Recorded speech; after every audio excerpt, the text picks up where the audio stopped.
Assalamualaikum warahmatullahi wabarakatuh.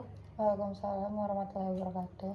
Perkenalkan, nama saya Nina Trisdayanti dari Fakultas Psikologi, jurusan Psikologi. Sekarang saya ingin mewawancarai kakak sebagai subjek kakak untuk tugas laporan praktikum saya dengan judul Pengaruh Media Sosial Terhadap Kesejahteraan Mental Orang Dewasa. Baik kak, apa boleh perkenalkan diri kakak? Boleh. Perkenalkan, nama aku Bunga Ria dari jurusan Bahasa Inggris. Oh, sekarang usia kakak berapa? 21 tahun. Dari fakultas apa kak? Pendidikan Bahasa Inggris. Kalau sekarang aktivitas kakak itu apa?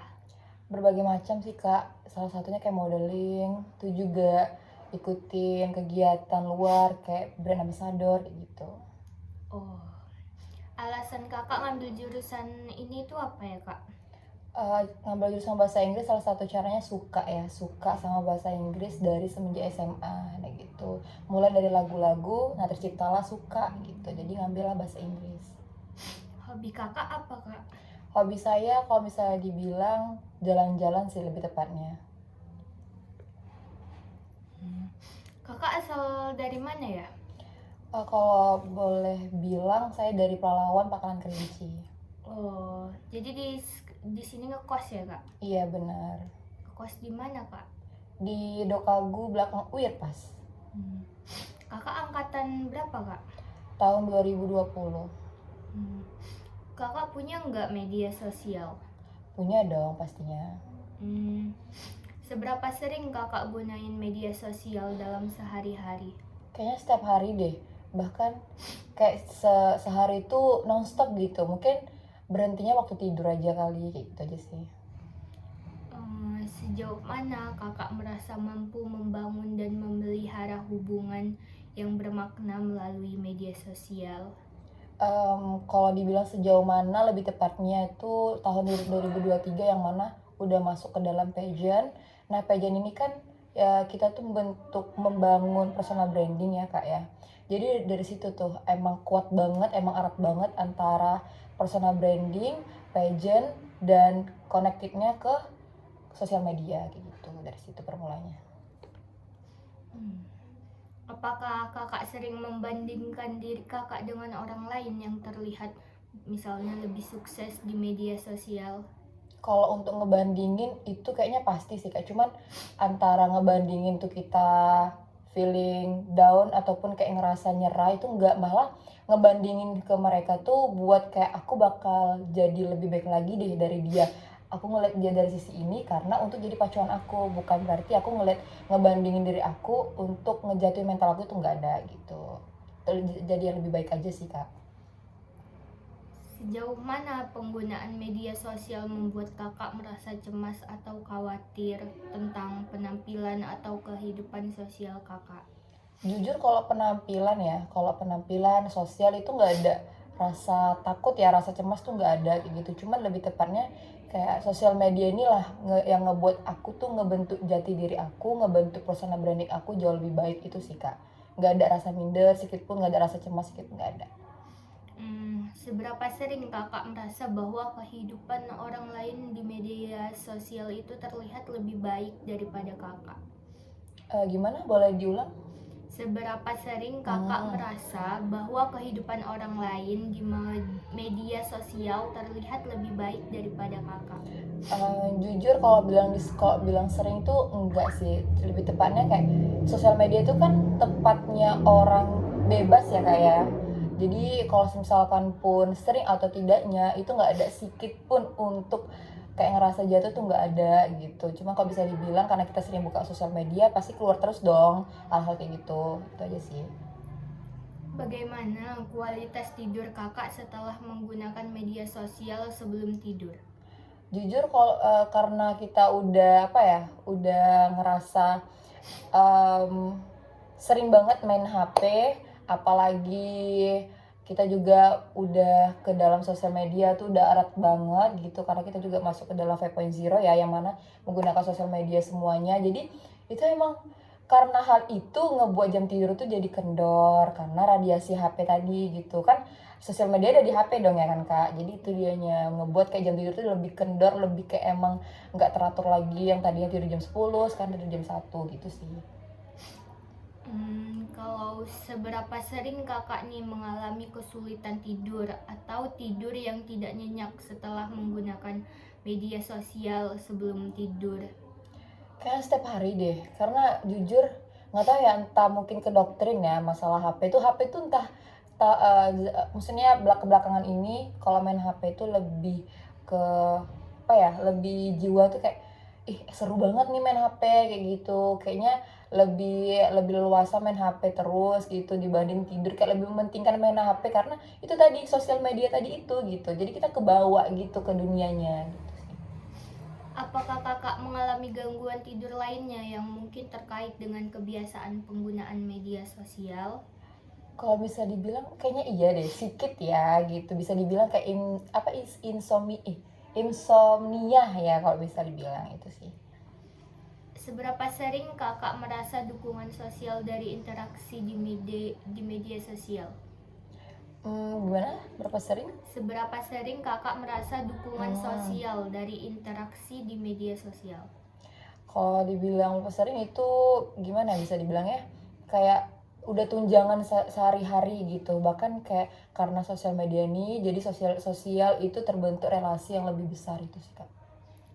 Kalau seberapa sering kakak merasa depresi atau sedih setelah menggunakan media sosial?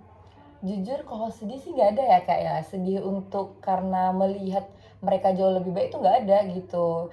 Karena udah ditetapkan dari jati diri sendiri, mereka untuk jadi pondasi aku, mereka untuk ngebuat aku jauh lebih baik lagi gitu. Mungkin kalau sedihnya, kayak kita patah hati kali ya, itu sedih gitu aja sih, patah hati itu kayak ngelihat ngelihat di sosial media itu lagu-lagu sedih itu aja sih. Cuma kalau misalkan pencapaian segala macam tuh nggak ada. Seberapa sering kakak merasa cemas atau khawatir tentang penampilan atau kehidupan sosial setelah menggunakan sosial?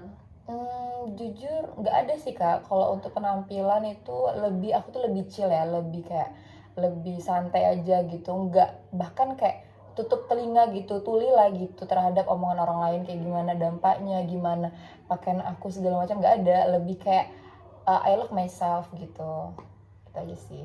Apakah kakak merasa kesepian atau terisolasi setelah menggunakan media sosial? Jujur nggak ada, karena sosial media inilah ngebantu kita yang dari orangnya jauh, jadi ngebuat kita dekat karena ada sosial media tadi itu. Kita bisa teleponan, kita bisa chatan kayak gitu sih Kak. Seberapa sering kakak merasa cemas atau khawatir tentang penampilan atau kehidupan sosial kakak setelah menggunakan media sosial? Jujur itu nggak ada, sedikit pun nggak ada. Itulah kembali lagi, aku lebih chill, lebih santai, nggak mengambil omongan orang lain, nggak melihat maksudnya nggak lihat apapun dari orang lain itu nggak ada gitu. Lebih ke diri sendiri aja kayak gitu, lebih suka sama diri sendiri gitu, nggak ada kayak ngebandingin sedikit pun nggak ada. Kalau seberapa sering kakak merasa kesepian atau terisolasi sosial setelah menggunakan media sosial? Itu juga nggak ada sih Kak, ngerasa sepi itu nggak ada tadi, itu yang saya bilang tadi, bahwasannya karena sosial media inilah yang ngebuat kita tuh dari jauh makin dekat kayak gitu, karena ada tadi telepon, SMS, chat, yang lain sebagainya. Bagaimana kakak menilai tingkat kebahagiaan dan kepuasan hidup kakak? Mungkin bisa dilihat dari snapgram ya, karena apapun yang saya post tentang diri saya tuh saya publikasikan ke sosial media ataupun ke apa, bisa bilang snapgram gitu. Nah itu sih lebih tepatnya kayak lebih enak aja, lebih kayak bahagia gitu di sosial media ini karena apapun yang kita punya, apapun yang kita butuhkan itu disalurkan di sosial media. Seberapa sering kakak merasa ingin menggunakan media sosial secara berlebihan? Kalau bisa dibilang antara persennya ya, 85% sih, karena sosial media itulah yang ngebentuk kita, yang ngebuat orang yang nggak tahu kita tadi lebih tahu kita gitu dari sosial media itu. Karena gini, ketika kita udah masuk ke dalam personal branding kita yang lebih bagus, bervalue, tuh kita juga banyak banyak apa ya, banyak apa misalnya profesi yang kita dapat. Nah, ketika kita tidak menggunakan sosial media dengan baik, ketika kita tidak menggunakan itu dengan sebaik-baik mungkin biar ke-publish ke orang-orang, mereka itu nggak akan tahu gitu. Jadi karena sosial media inilah gitu yang ngebantu kita, yang ngebuat orang yang nggak tahu tadi menjadi tahu, yang kita tadi nggak pernah dipanggil, nggak pernah di notice jadi notice kayak gitu karena sosial media ini gitu sih. Seberapa sulit bagi kakak untuk mengurangi atau mengendalikan penggunaan media sosial? Kayaknya itu sulit banget sih, kalau bisa dikisarkan persennya mungkin 20%. 20% karena emang sosial media itu emang ngelekat banget untuk di tahun kita sekarang, di remaja kita sekarang, di generasi kita sekarang, itu emang butuh banget gitu. Itu aja sih.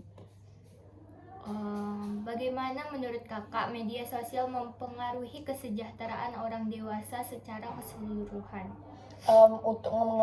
Maksudnya untuk ngepengaruhin itu bisa dibilang kayak 95% karena pada dasarnya semua orang dewasa misalkan nih mereka masuk ke dalam, maksudnya ngebangun shop, ngebangun apapun itu agensinya, pasti mereka menggunakan hal itu kan. Untuk apa? Untuk tadi itu dinotis sama orang, bahkan mereka karena sosial media tadi inilah yang ngebantu mereka untuk bisa dinotis sama orang dan mereka bisa masuk ke dalam lingkungan mereka ataupun shop mereka gitu. Itu aja sih.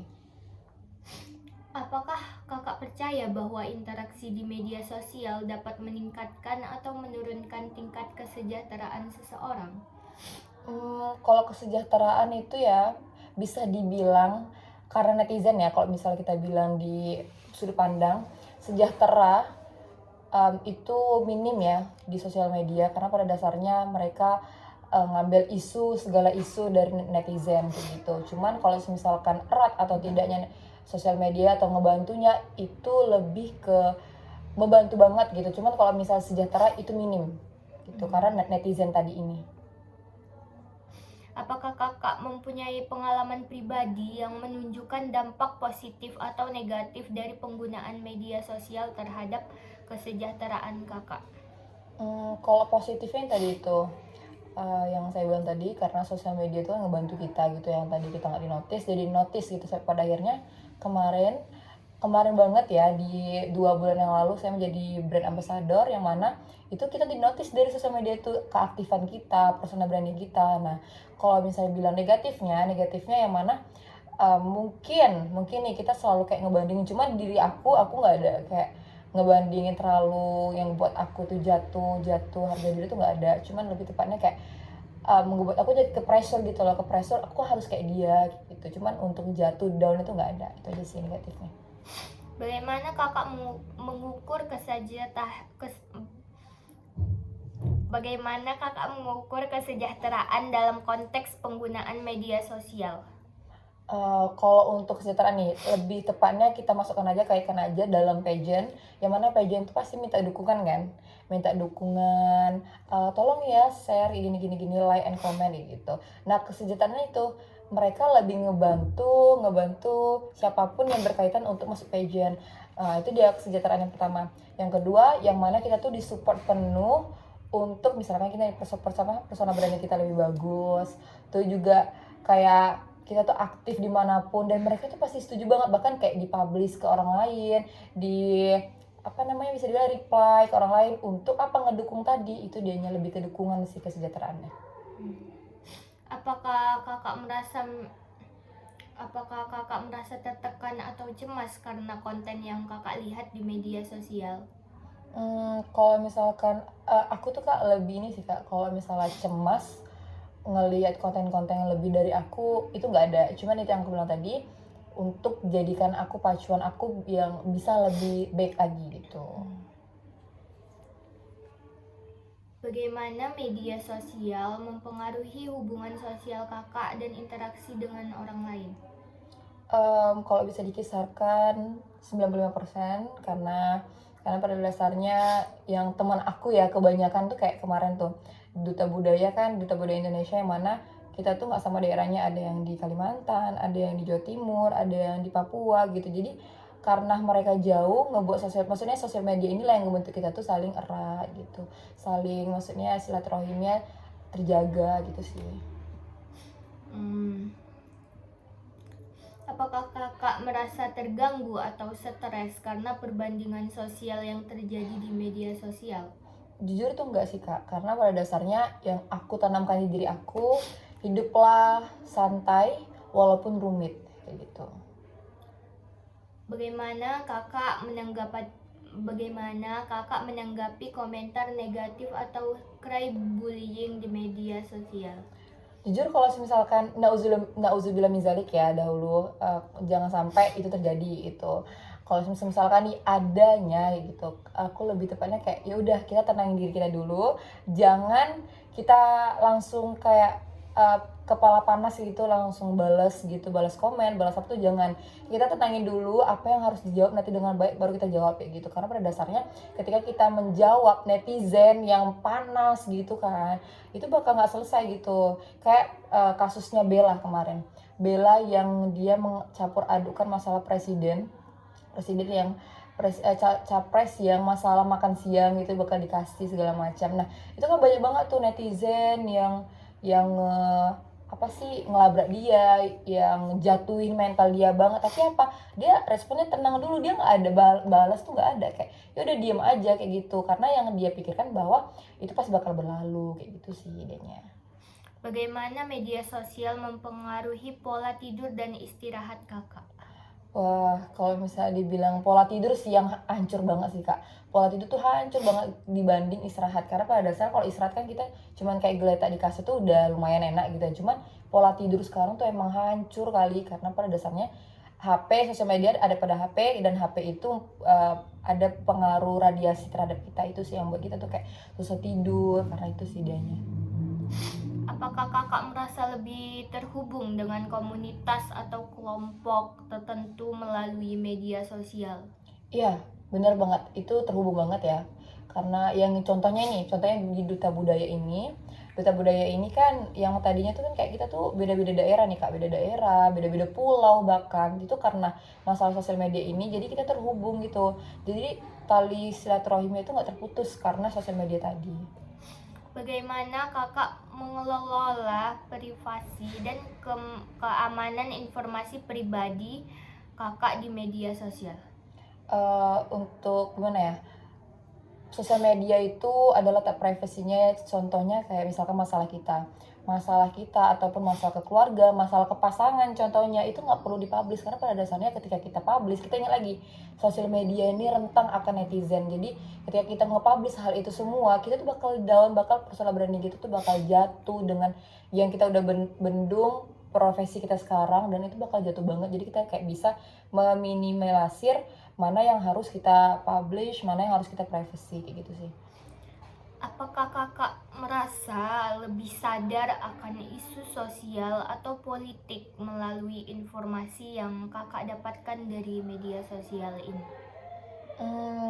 Ya bener banget, karena pada dasarnya sosial media ini ngebantu kita untuk tahu ya gimana dinamika antar politik, gimana kesejahteraan daerah, maksudnya presiden, waktu capres kemarin kayak gitu. Jadi kayak itu ngebuat kita tuh ngebantu bahwasannya kayak oh berarti politik ini seperti ini. Cuman aku lebih tepatnya kayak gini, bukan nggak peduli ya, maksudnya kayak nggak mau ikut campur gitu masalah politik gitu, karena aku juga punya kesibukan sendiri yang mana hal ini aja belum aku bisa atasi gitu, apalagi hal itu. Cuman karena sosial media tadi ini ngebantu aku lebih tahu politik itu seperti apa dan bagaimana dinamikanya gitu sih.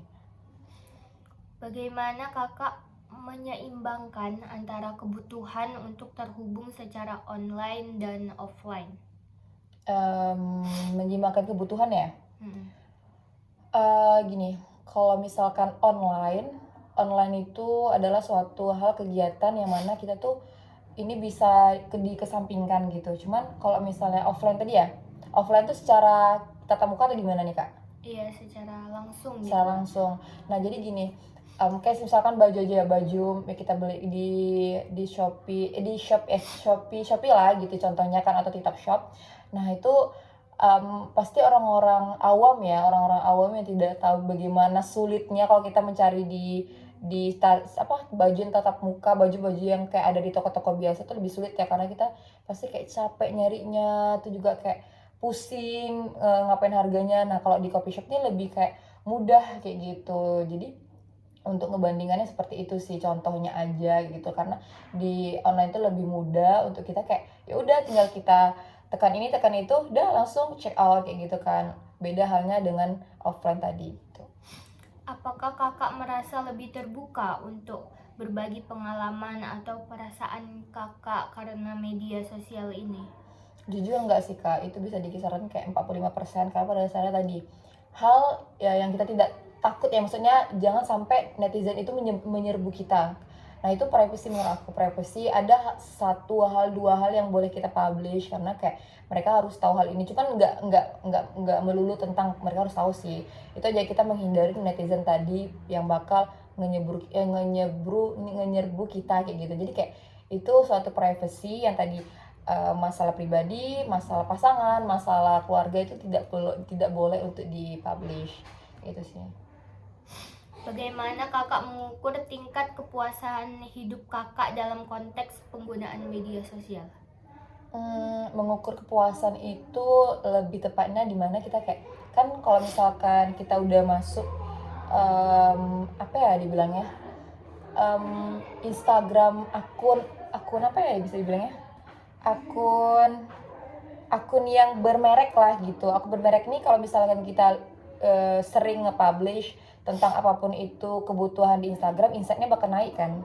Nah jadi itu ketika kita udah kayak sering nge-publish reels gitu tuh penontonnya lebih dari yang kemarin, misalkan kayak udah 13.000 tuh kayak puas banget kayak gitu karena insight kita naik, dan bahkan orang-orang jauh tuh bisa ngelihat reels kita, dan itu bakal penaikannya lebih banyak dan kita bakal dapat pemasukan dari itu. Pemasukan maksudnya uang gitu kak.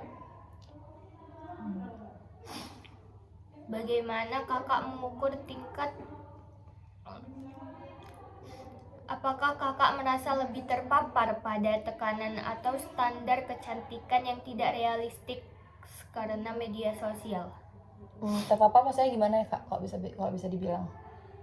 Misalnya kakak mempunyai tekanan karena standar kecantikan yang kakak lihat di media sosial. Lebih gitu ya. Iya. Itu dia kembali lagi ke aku lebih kayak I love myself, dan aku nggak mau kayak mereka itu ngebuat aku tuh jadi nggak percaya diri gitu. Aku mencintai diri aku sendiri dan aku suka style aku tidak membandingkan mereka. Lebih tepatnya kayak kalau misalnya bersih nih mukanya, udah kita cari aja kenapa bisa bersih ya, kita yaudah kita coba aja gitu, mantau bisa, itu aja sih jadi pacuannya. Cuman kalau misalkan antar aku insecure segala macam itu nggak ada. Bagaimana kakak membatasi paparan terhadap konten negatif atau berbahaya di media sosial? Ngebatasinya lebih ke ini sih kak, kalaupun misalkan nih nauzubillah min zalik ya ada gitu kan, lebih kayak ya udah chill aja, anggap aja kayak ya udah nanti bakal berlalu gitu. Maksudnya bakal ada apa sih gimana bisa dibilangnya, kayak bakal ada jalannya nanti tuh ketika kita jawabnya jangan respon dengan baik. Cuman itu kalau misalkan langsung ada paparan yang tidak baik ataupun kayak negatif yang ke impact kita tuh kayak jatuh banget, itu lebih baik kita tuh kayak diam dulu, jangan langsung ngebalas, karena pada dasarnya ketika kita membalas kepala panas pasti semua itu bakal hancur. Itu aja sih. Apakah kakak merasa lebih terbuka untuk mencari bantuan atau dukungan melalui media sosial dalam situasi yang sulit?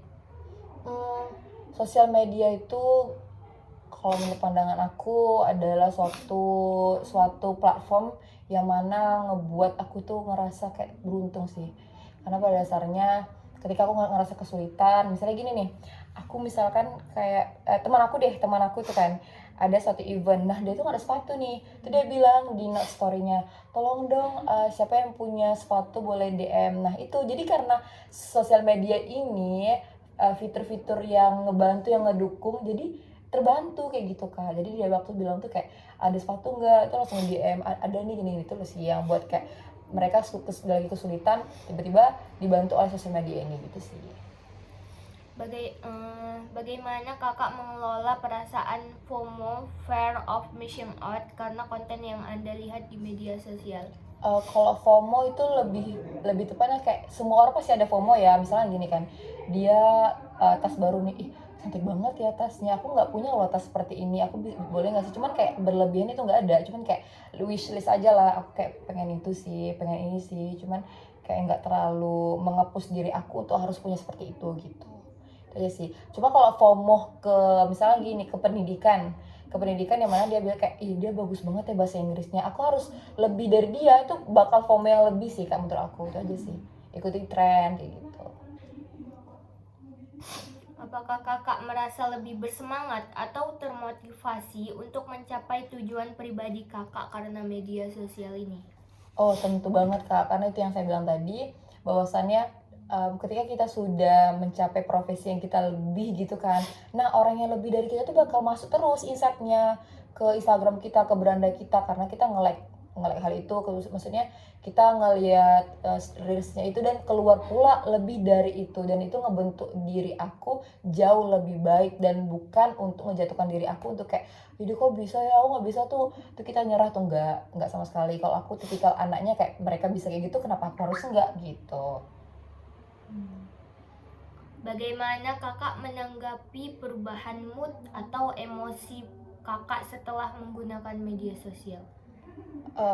Kalau mood atau tidaknya tuh ketika kita gini, dimana kan kalau misalkan kita ke sosial media itu atau misalnya ke apa sih nge-publish apapun itu, nge-upload apapun itu nggak ada sama sekali ke orang lain, cuma lebih tepatnya ke HP sendiri sih, HP sendiri yang mana kita tuh harus loh nge-publish ini, cuman muatan memori yang nggak memadai itu ngebuat kita kayak BM parah banget gitu, kayak campur emosi banget karena nggak bisa ke-publish hal itu gitu sih. Itu aja sih lebih tepatnya, nggak ada hal lain ke orang lain tuh nggak ada. Apakah kakak merasa lebih terpapar pada informasi yang tidak akurat atau hoak melalui media sosial? Kalau hoax tuh ya, kalau berita hoax tuh kayak seru sebenarnya, kayak ada akunnya Cibir yang mana tuh semua hoax tuh kayak, ini seru banget kayak gitu. Itulah dibilang netizen lagi kan, banyak cibir-cibirnya. Itulah nggak boleh kita nge-publish tentang hal yang belum kita, maksudnya hal pribadi kita tuh nggak boleh, karena pada dasarnya itu pasti ada timbul hoax tadi, itu dianya. Cuman itu kembali lagi sih, kita cukup kayak ngetawain aja, cuman kalau dianggap serius tuh enggak. Bagaimana kakak mengelola ekspektasi yang tidak realistis atau tidak sehat karena media sosial? Kayaknya contohnya ya misalnya gini nih, cowok ya kan, cowok ini ada kayak ih ganteng banget nih dari sosial media gitu kan, pas ketemu secara langsung lah kenapa kayak gini gitu. Itu aja sih, lebih kayak apa yang kita udah ekspektasikan nggak sesuai dengan apa yang kita pikirkan gitu. Apakah kakak merasa lebih terpapar pada diskriminasi atau prasangka karena konten yang kakak lihat di media sosial? Gimana kak, boleh diulang? Apakah kakak merasa lebih terpapar pada diskriminasi atau prasangka karena konten yang kakak lihat di media sosial? Lebih tepatnya itu nggak ada sih kak, saya nggak ada mikir seperti itu, karena nggak mau untuk kayak ngenyelakain diri sendiri, nggak mau kayak ngebuat diri sendiri tuh kayak terluka gitu, karena aku juga punya asam lambung, jadi aku nggak mau mikirkan hal itu, lebih santai aja, lebih chill aja, dan kayak go away gitu. Itu aja sih. Bagaimana kakak membedakan antara informasi yang valid dan tidak valid di media sosial? Kalau misalnya gini, nah biasanya kalau di sosial media tuh pasti maraknya kayak hoax ya kan. Jadi untuk kayak benar-benar menyelidikin atau nganalisis ini benar atau enggaknya itu ke ini sih kak, ke Google yang mana itu ada informasi berita terkini kayak gitu. Nah itu sih ngeliat dulu, ataupun kayak searching lagi TikTok gitu, bener atau enggak sih gitu aja sih. Bagaimana kakak menilai dampak keseluruhan penggunaan media sosial terhadap kesejahteraan kakak?